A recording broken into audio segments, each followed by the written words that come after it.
তোমরা যারা এসএসসি 26 ব্যাচে পরীক্ষা দিয়ে আসো, আজকে তোমাদের জন্য একটা মিসাইল টেকনিক নিয়ে আলোচনা করব। এই মিসাইল টেকনিকটি হলো একটি আবেদনপত্র দিয়ে তোমার এসএসসি পরীক্ষায় যে ধরনের আবেদনপত্র আসুক তুমি লিখে আসতে পারবা। দেখো, তুমি শুধু আজকের এই একটি আবেদন শিখে যাবা, তারপর এসএসসি পরীক্ষায় যা আসুক তুমি সেটি লিখে দেবা। দেখো, তোমাকে প্রথমে তারিখ লিখতে হবে, অর্থাৎ তুমি যে তারিখে পরীক্ষা দেবো ওই তারিখ লিখবা। তারপর বরাবর প্রধান শিক্ষক, তবে একটা কথা দেখবা, তোমার এই যে তারিখ বরাবর প্রধান শিক্ষক এগুলো জানি একই সোজা অর্থাৎ একভাবে থাকে, যেন তোমার এদিক ওদিক না সরে যায়।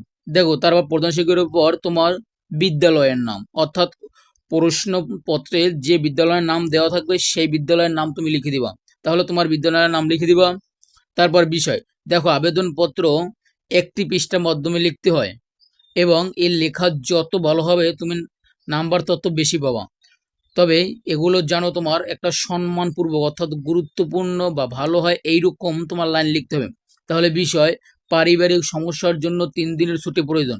অর্থাৎ তোমার এখানে আমি দিয়েছি পারিবারিক সমস্যা, তোমার যে সমস্যা, যদি তোমার বড় বোনের বিয়ে হয় তাহলে তুমি লিখবা যে আমার বড় বোনের বিয়ে উপলক্ষে 3 দিনের ছুটি প্রয়োজন। যদি তুমি অসুস্থ হও তখন লিখবা যে আমার অসুস্থতার জন্য 3 দিনের ছুটি প্রয়োজন। তারপর দেখো, জনাব, সম্মানপূর্বক সবিনয় নিবেদন, এই যে আমি আপনার, আমি অথবা আমরা, দেখবা সম্মানপূর্বক কথাটা কিন্তু অত্যন্ত ভালো একটা কথা।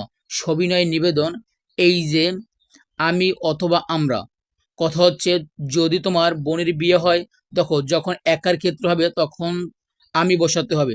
যদি স্কুলের অর্থাৎ বিদ্যালয়ের শ্রেণীর সকলের পক্ষে হয় তখন বসাবা আমরা। আপনার বিদ্যালয়ের 10ম শ্রেণীর ছাত্র অথবা ছাত্রী, দেখো যখন তোমার একার বিষয় হবে, ধরো তুমি অসুস্থ, তখন তুমি বসাবা ছাত্র হলে ছাত্র, ছাত্রী হলে ছাত্রী। আর যদি বেশি বুঝে অর্থাৎ একটা শ্রেণীকক্ষের সকলকে বোঝায় তখন আমরা আপনার বিদ্যালয়ের 10ম শ্রেণীর ছাত্রছাত্রী। তোমার যে সমস্যা তুমি ওই সমস্যা বসিয়ে দেবা। তোমার বড় বোনের বিবাহ হলে তুমি 3 দিনের ছুটি প্রয়োজন লিখবা। আবার যদি অসুস্থ হও লিখবা আমার অসুস্থতার জন্য 3 দিনের ছুটি প্রয়োজন। অর্থাৎ তোমার যে সমস্যা ওই সমস্যা তুমি লিখে দিবা। এর জন্য আমার অথবা আমাদের, একবার বলছিলাম যে যদি তোমার ব্যক্তিগত হয় তখন তুমি আমার বসিয়ে দেবা, যদি তোমার অনেকের ক্ষেত্রে হয় তখন আমাদের বসিয়ে দেবা। 3 দিনের ছুটির প্রয়োজন, 3 দিনের ছুটির প্রয়োজন। এবং সর্বশেষ ধাপ হচ্ছে অতএব। অতএব মহোদয়ের নিকট আকুল অনুরোধ, তিনি যেন আমাকে অথবা আমাদের, আমাকে অথবা আমাদের, যদি তোমার ব্যক্তিগত হয় তখন তোমার একার, আর যদি বেশি হয় তখন আমাদের, তাহলে আমাকে অথবা আমাদের ছুটি মঞ্জুর করে বাধিত করবেন। এখানেই তোমার আবেদনপত্র শেষ। তবে আবেদনপত্র লেখা নিয়ম হচ্ছে লেখাগুলোর যত মানসম্মত হয় এবং এর কিছু ধাপ আছে। তারপর দেখো, বিনীত নিবেদক, বিনীত নিবেদক তোমার নাম বসিয়ে দিবা, তারপর রোল বসিয়ে দিবা, 10ম শ্রেণী লিখে দিবা। তুমি যে শ্রেণী হও সেই শ্রেণী লিখে দিবা।